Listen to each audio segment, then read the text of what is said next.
1989, Michael Jordan, Chicago Bulls, Cleveland Cavaliers, rises up against Larry Nance and takes the shot, which sends them to the next round. Chicago fans growing crazy. What shoe was he wearing? Let's find out.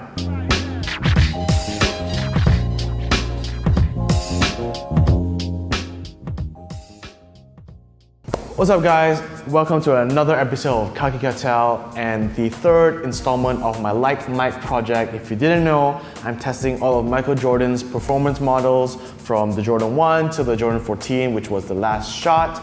And today we have the Air Jordan 4. So as always, a quick introduction into the Air Jordan 4 if you didn't know already. Arguably one of the more iconic Jordan silhouettes and Jordan sneakers to ever release. The second shoe designed by Tinker Hatfield, who originally designed the Air Jordan 3 and followed on his success with the Air Jordan 4. So I won't really give much of a history lesson because this video might take ages. So if you do want to find out more of the Air Jordan 4, definitely give Google a little search and all the information you need is there. But for now, let's get to the performance review. Starting off with the traction, as always, the Air Jordan 4 is the first Air Jordan to feature herringbone traction. And as we all know now, herringbone traction has become one of the staple for sneaker tractions. Any outsole with decent traction will have herringbone. You can see here, you can see your traditional herringbone moving down all the way from the shoe. You do get a little blend here, but honestly, this doesn't make a difference. What I find really interesting as well is that the traction actually molds up a little bit to the top here, and they call these the stars, and these actually do add to sort of the traction of the shoe, where you would stop on your forefoot and you would just break instantly. I happen to think that the Air Jordan 4 traction is very good. Decent outdoors, really good indoors, dusty courts, mildly dusty courts, you're good to go. You do, however, have to wipe quite consistently as the grooves are not as thick as other sort of herringbone setups, but this definitely works, except for the little, wipes here and there, but that's normal with some shoes. Overall, traction on the Air Jordan 4 is very good. Moving on to the cushion, the Air Jordan 4 features the exact same setup as the Air Jordan 3 with a heel air unit exposed here, you can see, as well as sort of an encapsulated unit in the forefoot. And just like the Air Jordan 3, cushion of these were non-existent. Even for, like I said, a big player like me, I just could not compress the midsole enough to really feel the cushion, and it honestly felt like bricks on my foot. My knees were hating me again. So I just don't know how Jordan used to play in these back in the day, but for a modern player right now, this cushion setup just doesn't work. The midsole here is just so dense and you can't really feel anything, and cushion was just non-existent. If you're a player that likes court feel with minimal cushioning, then sure, go for these, but any other player would not appreciate the cushion right in these.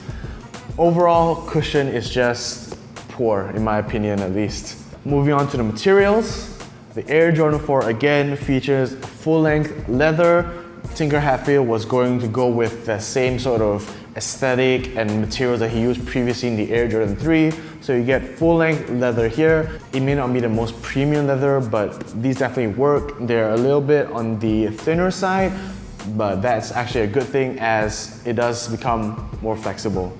You can see I've been wearing these a lot to play, so they've really broken in and conformed to my foot. Material of these are decent. There's nothing really to rave home about. I would obviously prefer a knit, and I know that they're releasing a Air Jordan 4 fly knit version, but that is solely for casual use. Slight disclaimer, do not play in the Air Jordan 4 fly knit. You will sprain your ankle, and that's a guarantee. So overall, materials on these are actually pretty good. They've conformed to your foot once they've broken in. It's soft, it's flexible. Definitely a strong point of this shoe. Moving on to the support. I actually really like the support in the Air Jordan 4. I feel that this has much better support than the Air Jordan 3. If you watch my previous review, I did mention that the Air Jordan 3 wasn't very supportive. It didn't really help you move left to right, and it was just quite unstable in my opinion. However, the Air Jordan 4 is a very big step forward in terms of support from the Air Jordan 3. You can see here these two wings, Air Jordan logo wings, yeah, but okay, bad joke. These two wings here actually clamp your foot in here, which keeps you locked in, and additional sort of wings here really keep your foot into the shoe. Once you're in the shoe and you tie them up all the way to the top, you're good to go. I also really like this feature here. So this actually gives you a customized sort of lacing structure where you can just quickly unlace your shoes here and change the way you want to lace your sneakers according to however you want to, lace up your shoes. I personally was okay with the way it was stock laced. Some other players might want to change that, but for me, this was good enough. Support and lockdown is definitely good on this shoe. Moving on to the fit. I went true to size in these as I do most of my Air Jordans, so I'm a 10.5 and I went 10.5 in these and had no issues.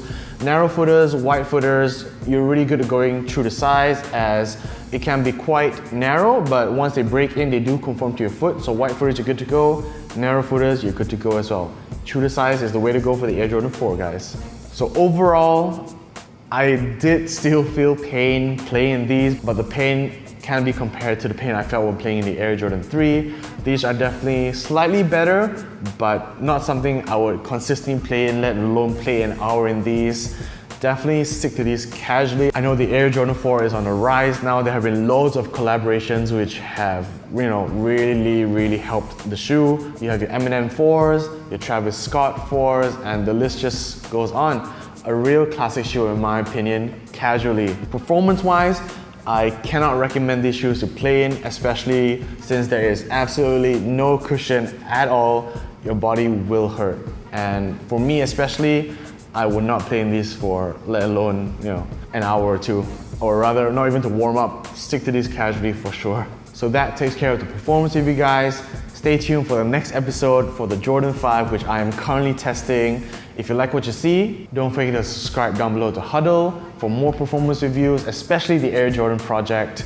And don't forget to subscribe to my Instagram at @BTKicks, where I do sneak peeks and sneak performance reviews of the shoes that I'm testing. Until next time, guys, we out.